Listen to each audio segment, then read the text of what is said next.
Salam, selamat pagi. Kita jumpa lagi dengan renungan singkat dari Jemaat Yosodipuro.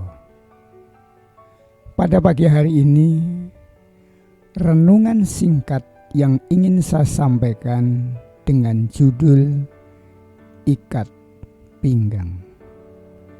Namun sebelumnya, mari kita tunduk kepala. Kita sama-sama berdoa. Tuhan Allah Bapa kami yang bertahta dalam kerajaan surga, kami puji nama-Mu Tuhan, oleh karena cinta kasih-Mu, kebaikan-Mu.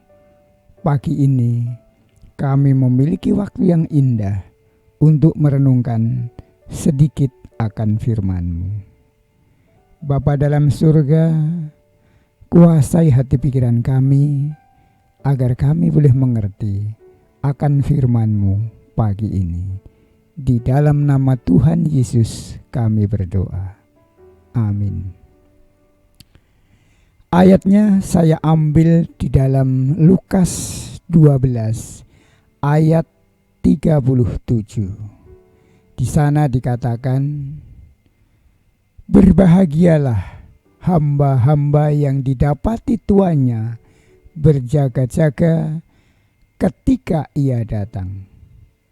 Aku berkata kepadamu, sesungguhnya ia akan mengikat pinggangnya dan mempersilahkan mereka duduk makan, dan ia akan datang melayani mereka. Apakah fungsi sebuah ikat pinggang bagi Bapak, Ibu, dan saudara sekalian? Yang paling umum mungkin adalah sebagai penahan agar baju kita, atau celana kita, atau rok kita tidak turun. Bagi banyak orang, ikat pinggang juga berfungsi sebagai aksesoris, pelengkap busana. Ikat pinggang pun bisa berfungsi sebagai penyeimbang dalam berpakaian, bahkan dipakai untuk menurunkan atau menaikkan garis tubuh kita, sehingga kita bisa berpenampilan lebih baik. Kalau Anda menyangka fungsi ikat pinggang hanyalah hal-hal di atas, tunggu dulu. Tuhan Yesus mengajarkan kepada murid-muridnya untuk berjaga-jaga. Mungkin pesan Yesus ini tidaklah lagi asing bagi kita. Kita diminta untuk tetap setia setiap saat, karena kita tidak tahu kapan Yesus datang untuk kedua kalinya. Hal yang mungkin luput dari perhatian kita adalah penggunaan kata ikat pinggang. Ternyata Alkitab pun berbicara tentang ikat pinggang yang berkaitan dengan berjaga-jaga. Yang pertama, mari kita baca di dalam Yesaya yang ke-11. Maksud saya Yesaya 11 ayat yang ke-5. Di sana dikatakan, ia tidak akan menyimpang dari kebenaran dan kesetiaan, seperti ikat pinggang tetap terikat pada pinggangnya. Ikat pinggang menggambarkan kebenaran dan kesetiaan, dan kita harus tetap mengenakan kedua hal ini setiap saat, baik dalam pekerjaan Tuhan, kehidupan sehari-hari, maupun dalam pekerjaan profesi kita, sehingga kita ketika Yesus datang untuk kedua kalinya, kita akan didapati tetap berada dalam kebenaran dan kesetiaan. Bukan hanya dua hal ini, Alkitab pun lebih lanjut menyinggung perihal ikat pinggang dalam ayat-ayat lain. Di antaranya di dalam Yehezkiel 23 ayat yang ke-15. Apa dikatakan di sana? Pinggangnya diikat dengan ikat pinggang. Kepalanya memakai serban yang berjuntai.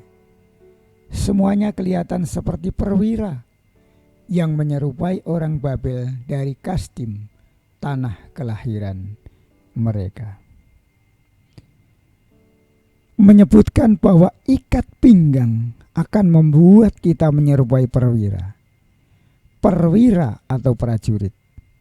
Kita ketahui selalu taat komandan mereka dan selalu siap untuk menghadapi peperangan.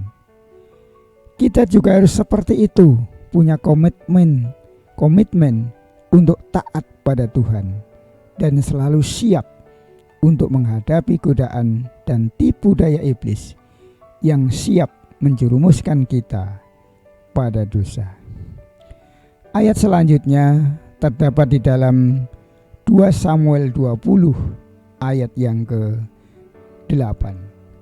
Sana dikatakan, ketika mereka sampai ke batu besar yang di Gibeon, maka Amasa sudah tiba di sana lebih dahulu daripada mereka. Adapun Yoab mengenakan pakaian perang dan di luarnya ada ikat pinggang dengan pedang bersarung terpaut pada pinggangnya. Ketika ia tampil ke muka, terjatuhlah pedang itu. Bapak, Ibu, dan saudara sekalian, ikat pinggang dipakai sebagai alat untuk menopang pedang. Artinya, kita harus selalu siap berjaga-jaga dengan menopang pedang roh yang tidak lain adalah firman Tuhan. Seperti apa yang tertulis di dalam Efesus 6 ayat 17. Dan terimalah ketopong keselamatan dan pedang roh, yaitu firman Tuhan. Selanjutnya, aku akan mengenakan jubahmu.